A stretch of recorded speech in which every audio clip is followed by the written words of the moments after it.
തോബിത്തിന്റെ പുസ്തകത്തിൽ നിന്നുള്ള വായന 14-ാം അധ്യായം 1 മുതൽ 15 വരെയുള്ള തിരുവചനങ്ങൾ. തോബിത്തിന്റെ അന്തിമോപദേശം. തോബിത്ത് സ്തോത്രഗീതം അവസാനിപ്പിച്ചു. 58-ാം വയസ്സിലാണ് അവന് കാഴ്ച നഷ്ടപ്പെട്ടത്. 8 വർഷം കഴിഞ്ഞ് അത് തിരിച്ചു കിട്ടി. അവൻ ദാനധർമ്മങ്ങൾ ചെയ്യുകയും ദൈവമായ കർത്താവിനെ ഭക്തിപൂർവം സ്തുതിക്കുകയും ചെയ്തു. വൃദ്ധനായപ്പോൾ പുത്രനെയും പൗത്രന്മാരെയും വിളിച്ചിട്ട് പുത്രനോട് പറഞ്ഞു, മകനെ, എനിക്ക് വയസ്സായി, ജീവിതത്തോട് വിട വാങ്ങാൻ കാലമെടുത്തു. നീ മക്കളെയും കൂട്ടി മേദിയായിലേക്ക് പുറപ്പെടുക. നിനവെ നശിപ്പിക്കപ്പെടുമെന്ന് യോന പ്രവാചകൻ പറഞ്ഞത് ഞാൻ പൂർണ്ണമായി വിശ്വസിക്കുന്നു.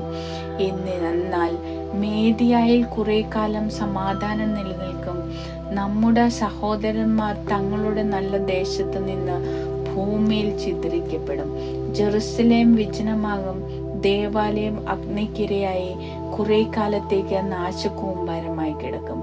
എന്നാൽ ദൈവം വീണ്ടും കരുണ തോന്നി അവരെ തങ്ങളുടെ ദേശത്തേക്ക് തിരികെ കൊണ്ടുവരും.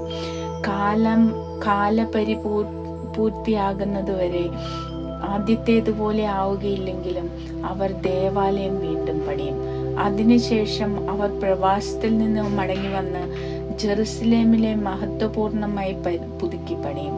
പ്രവാചകന്മാർ പറഞ്ഞിട്ടുള്ളതുപോലെ എല്ലാ തലമുറകൾക്കും വേണ്ടി മഹിമയാർന്ന ദേവാലയ മന്ദിരം നിർമ്മിക്കും. അപ്പോൾ സകല ജനതകളും ദൈവമായ കർത്താവിന്റെ യഥാർത്ഥ ഭക്തരാവുകയും തങ്ങളുടെ വിഗ്രഹങ്ങൾ കുഴിച്ചു മൂടുകയും ചെയ്യും. അവർ കർത്താവിനെ സ്തുതിക്കും. അവിടുത്തെ ജനം ദൈവത്തിന് കൃതജ്ഞത അർപ്പിക്കും. കർത്താവ് തന്റെ ജനത്തെ മഹത്വമണിയിക്കും. സത്യത്തിലും നീതിയിലും ദൈവമായ കർത്താവിനെ സ്നേഹിക്കുന്ന സകലരും നമ്മുടെ സഹോദരരോട് കരുണ കാണിച്ചുകൊണ്ട് സന്തോഷിക്കും. മകനെ, നിനവെ വിട്ടുപോവുക. യോന പ്രവാചകൻ പറഞ്ഞത് തീർച്ചയായും സംഭവിക്കും. നിനക്ക് ശുഭം ഭവിക്കാൻ നിയമവും പ്രമാണങ്ങളും പാലിക്കുകയും നീതിയോടും കരുണയോടും കൂടെ വർത്തിക്കുകയും ചെയ്യുക. എന്നെ ഉചിതമായി സംസ്കരിക്കണം. നിന്റെ അമ്മയെ എൻ്റെ അടുത്ത് തന്നെ സംസ്കരിക്കണം. ഇനി നിനവയിൽ താമസിച്ചുകൂടാ. മകനെ, തന്നെ പോറ്റിയ അഹിക്കാരനോട് നാദാബ് ചെയ്തതെന്തെന്നും അവനെ എങ്ങനെ പ്രകാശത്തിൽ നിന്ന് അന്ധകാരത്തിലേക്ക് നയിച്ചെന്നും അവനെ എന്ത് പ്രതിഫലം നൽകിയെന്നും കാണുക. എന്നാൽ അഹിക്കാർ രക്ഷപ്പെടുകയും അപരൻ അന്ധകാരത്തിൽ അമർന്ന് തന്റെ പ്രവൃത്തികൾക്ക് തക്ക പ്രതിഫലം നേടുകയും ചെയ്തു. അഹിക്കാർ ദാനധർമ്മം നൽകി. അങ്ങനെ നാദാബ് ഒരുക്കിയ കെണിയിൽ നിന്ന് രക്ഷപ്പെട്ടു. നാദാബ് തന്നെ ആ കെണിയിൽ വീണ് മരിച്ചു. ആകയാൽ മക്കളെ, ദാനധർമ്മം എന്തു നേടുന്നുവെന്നും നീതി എങ്ങനെ രക്ഷിക്കുന്നുവെന്നും ചിന്തിക്കുവേൻ. ഇത് പറഞ്ഞ് അവൻ മരിച്ചു. അവന് 158 വയസ്സായിരുന്നു. തോബിയാസ് അവനെ ആഡംബരപൂർവ്വം സംസ്കരിച്ചു.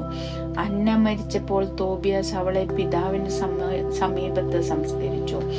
തോബിയാസ് ഭാര്യയെയും പുത്രന്മാരെയും കൂട്ടി എഗ്ബത്താനായിൽ അമ്മായിയപ്പനായ റഗുവേലിന്റെ അടുക്കൽ മടങ്ങിയെത്തി. പ്രായത്തോടൊപ്പം അവന്റെ കീർത്തിയും വളർന്നു. ഭാര്യയുടെ മാതാപിതാക്കന്മാർ മരിച്ചപ്പോൾ അവൻ അവരെ സഹോഷം സംസ്കരിച്ചു. അവരുടെ സ്വപിതാവായ തോബിത്തിന്റെയും വസ്തുവകകൾ അവന് അവകാശമായി ലഭിച്ചു. അവൻ മേദിയായിലെ എഗ്ബത്താനായിൽ വെച്ച് 127-ാം വയസ്സിൽ മരിച്ചു.